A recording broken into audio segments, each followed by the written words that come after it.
So the new model just dropped. It's Kling!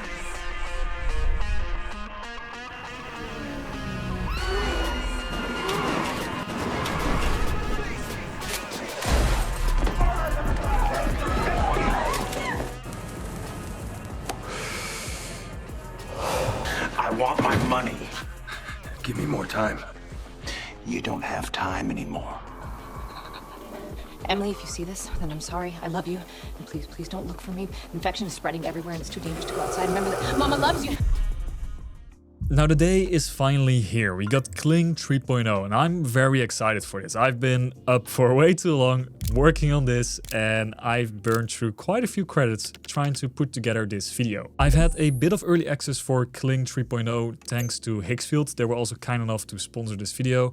So if you want to try them out, I will leave them in the link in the description. Now let's just discuss what is new about Kling 3.0, what can you expect, is it any good, and how does it stack up against the tools like Veo 3.1 and also the older model of Kling and Sora 2. So first up, if you want to access it, you go over to video right here. And then in here, you have the model Kling 3.0. You can also select the model right here if you go over to Kling, and then you can see you have Kling 3.0, Kling 3.0 Omni. This is the new kind of like Omni reference where you can use a video or elements as your reference, and then you have also Omni Edit. Now let me walk you through them step by step. So first of all, the general model that you probably might be using the most is the 3.0 version. Here you can add in your start frame, your end frame, and you have multi-shot. Now this is a big one because with multi-shot, you can add in different scenes. Let me just show you what I mean by that. New model just dropped.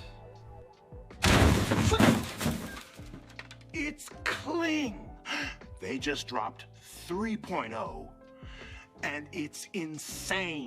So yeah, that's multi-shot. Now the way I made this is as follows. If I just copy this, then you can see over here we have multi-shot. So over here on the left hand side, we have shot 1, we have shot 2, we have shot 3, and we can even add more shots in there. Essentially, you have a 15-second video that you can break into parts of like 5 seconds each. So you can choose the length. It can only be maximum 5 seconds. And then you can do that for each and every shot. And for each and every shot, you can add in your start frame. You can also add in elements and you can make your own elements. So for example, I have an element of my own and I have this Red Bull can that I was testing out to see how it all works. So then you can also, if you click on the add button, you can refer to that start frame, the Red Bull can, or to any of your other elements. Now, my best advice for using this multi-shot feature is to literally write as if you're talking. So what I'm doing is I have this tool. This is not sponsored at all. This is just a tool I genuinely use every day. It's called Whisper Flow. And what it can do is it just lets me hold one button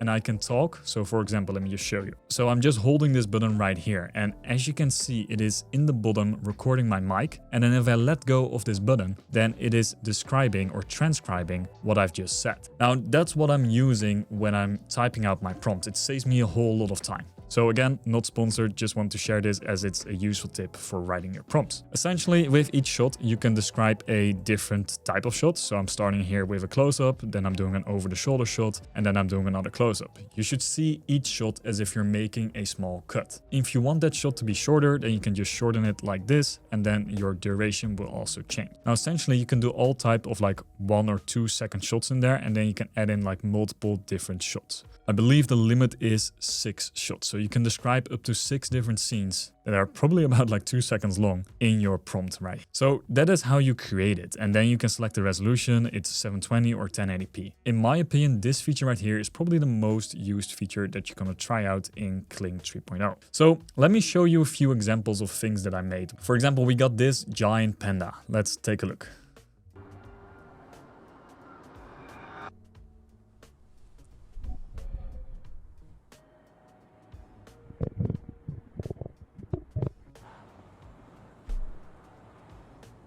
Okay, after seeing this, I thought this is way too cute. Let me now see if this thing can destroy things. And as you can see, I've generated like 2 different shots here. Let's first just watch this one.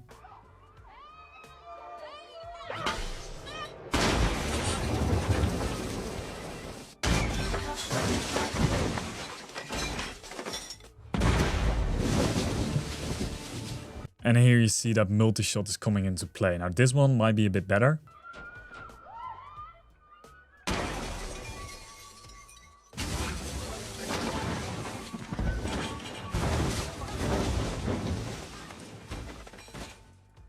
So yeah, there you have it. You might have always wanted to see how a giant panda destroys a city. Now, character dialogue also has improved. Only thing I am struggling with right now is a bit of the lip sync. So let me show you what I mean by this. So let's take a look at this shot right here. This is a multi-shot frame. So for this shot in particular, I've used 4 different shots. I've generated this a couple of times until I got the result that I wanted. So I started with a wide shot, then a medium close shot, then a close-up, and then another close-up. So let's take a look. You know why I'm here.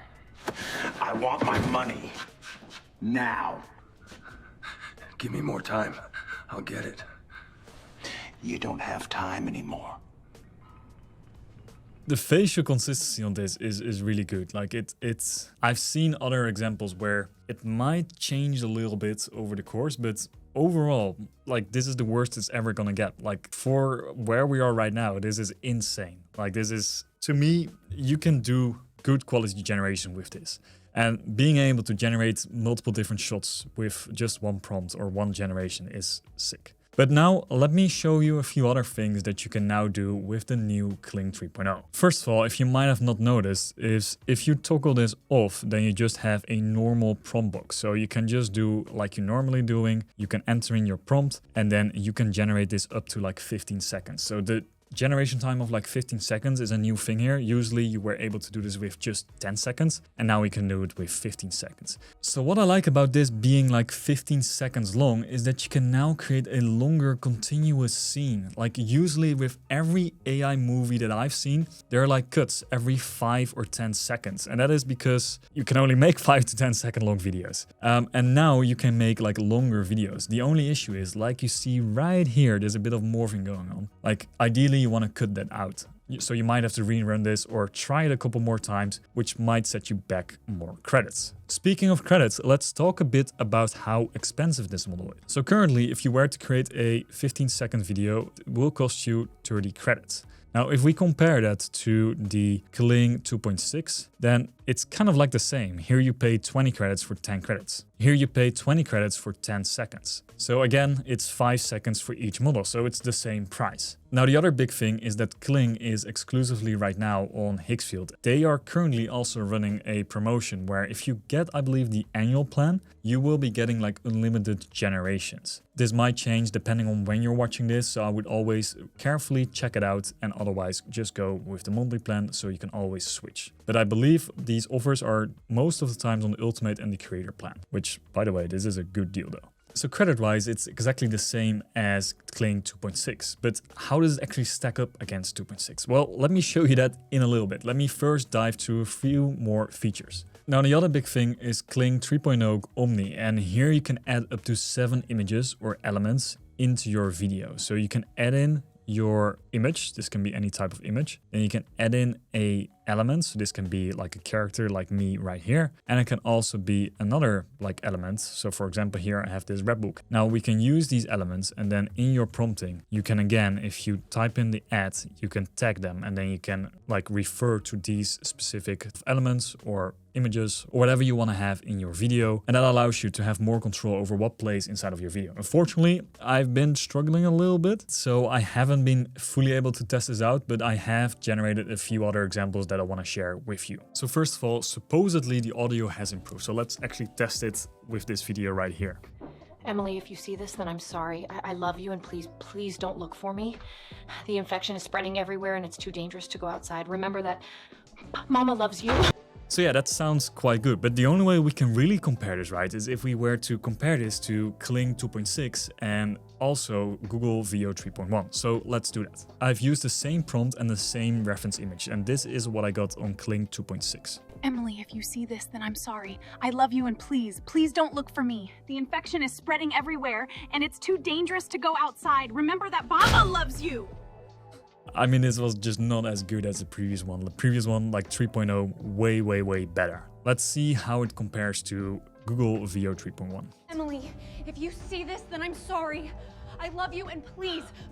It's quite good, but it has the typical like Google Veo style to it. Like I can tell like if you show me all kind of videos without watching them, just listening to them, you can hear when a character speaks, you can hear it's Google Veo 3.1, and that's with this video again. Now, out of curiosity, I was also trying out what it looks like if we do this on Kling 01, just to see if it makes any difference, because that's also a recent model. Emily, if you see this, then I'm sorry. I love you. And please, please don't look for me. The infection is spreading everywhere and it's too dangerous to go outside. Remember that Mama loves you.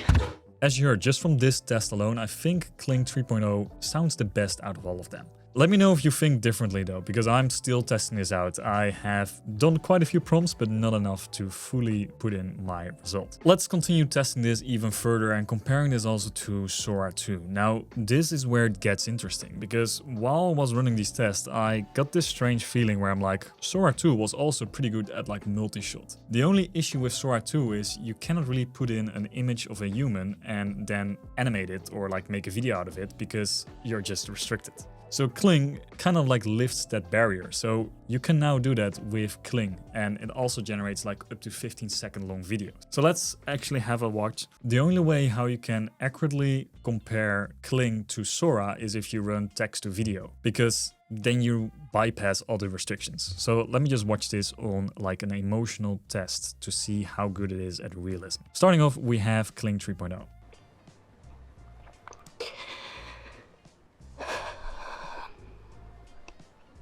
I would have believed it. Like if this was an actual video, I would have believed it. It's really good. Like it almost makes me sad. Let's see how Sora 2 does.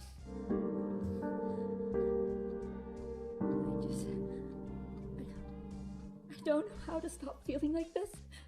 I'm so tired. The music kind of messes up, but the voice actor and the voice character and the little things in there, it sounds super realistic. Like now, if you take a look at the prompt though, then you notice that we haven't like asked it to include any type of dialogue. So that's all they're doing. That's their raw emotion there. So that's how Sora 2 is feeling. Now let's compare it to Veo 3.1 and also take a listen at the sound.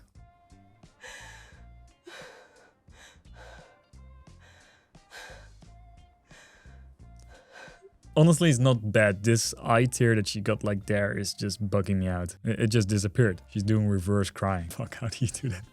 Yeah, now, I mean, I think the option is simple. Like right in this test, it's between both Sora and Kling. But I feel like with Kling though, you got more options because you can just do more. You can add in your own image. You cannot do that of a human in Sora 2. Let's do another one. And now we're still on text to video because otherwise I couldn't compare this to Sora 2. So now I am comparing the movement of these models. So I have this prompt right here where I have these models and they are posing for the camera. And I want to see how well it does in terms of like the prompt adherence. So they're slowly turning their head to the left, then to the right, and then they're lifting their chin. And then that's basically it. It's just soft, gentle, and just see what it does. So Kling 3.0.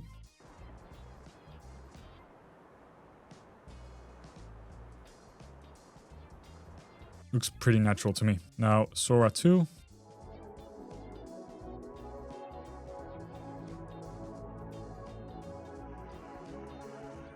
Sora 2, she doesn't really know what to do with her chin. Kind of followed it though. Now let's see Veo 3.1.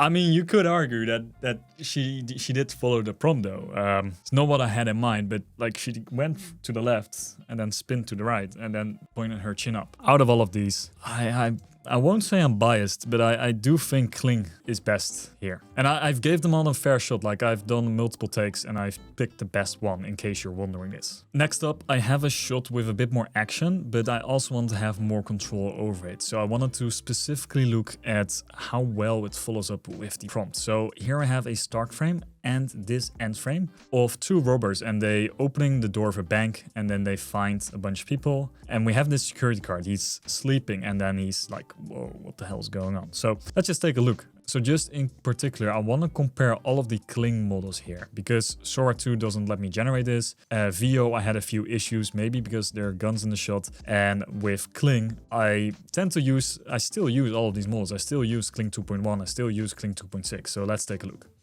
Let's start off with Kling 2.1. So we got no audio for this one. He doesn't kick the door open, which I prompted.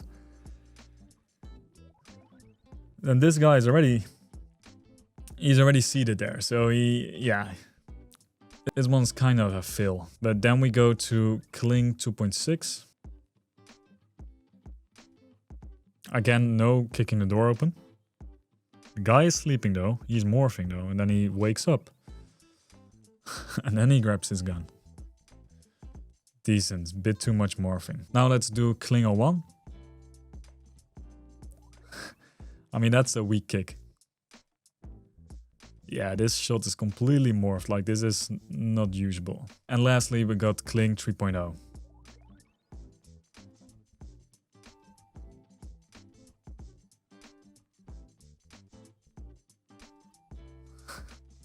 Now that's a good shot. Like, that kick onto the door was actually what I had in mind. And I love how the cameraman like slips in between these guys. We have this guy sleeping. We'd have the focus on the other people. And then the focus slowly goes from their eyes right here to like, what is this guy on the right doing? Quite insane.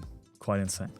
Okay, so I got one last shot that I want to compare against Veo 3.1 and Sora 2. Unfortunately, it's not a fair comparison because it has a person in it. And I cannot do this with a person in Sora 2, so I tried text to video on it. But starting with Kling 3.0, we have this shot right here. We are starting with this shot, and then I've added in 4 different shots. So we have an establishing shot where he's a wide establishing shot off the rooftop. Then we switch over to a medium close-up from the side, and he's turning his head lightly. Then we have a hard cut to a close-up of his face, and then we end it with a hard cut to a wide shot from behind. Now let's see if he actually followed up the prompt.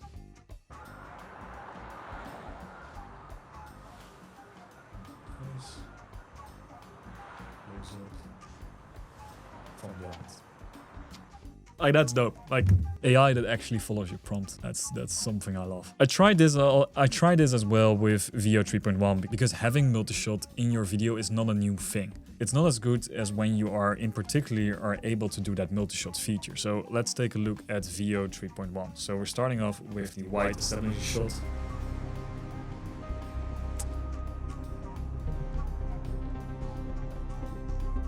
So it skipped the shot there. It's also like, he should move his head when this shot was changed. Then we should switch to a close-up.